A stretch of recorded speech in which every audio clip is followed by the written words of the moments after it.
கோமாளி படத்தின் மூலம் இயக்குனராக அறிமுகமாகி பின் லவ் டுடே படத்தின் மூலம் ஹீரோவாக என்ட்ரி கொடுத்தவர் பிரதீப் ரங்கநாதன்.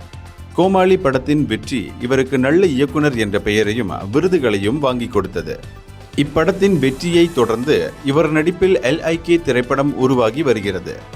சமீபத்தில் அஸ்வத் மாரிமுத்து இயக்கத்தில் வெளியான டிராகன் திரைப்படத்திலும் நடித்து நல்ல வரவேற்பை பெற்றார் பிரதீப்.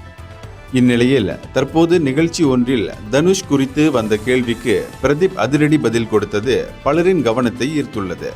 அதாவது, செய்தியாளர் ஒருவர் பிரதீப் தனுஷ் போன்று இருப்பது பிளஸ்ஸா இல்லை மைனஸா என்று கேள்வி எழுப்ப, அதற்கு நான் பேசுவது எனது செயல்பாடுகள், எனது நடவடிக்கை அனைத்துமே எனது இயல்புதான். நான் கண்ணாடியை பார்க்கும்போது என்னைத்தான் பார்க்கிறேன்.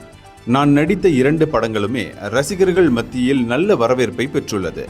அதனால் எனது சினிமா பயணத்தில் நான் நன்றாக சென்று கொண்டிருக்கிறேன் என நம்புகிறேன் என்று கூறியுள்ளார். இந்தியர்களின் இதய குரல் மக்களோசை.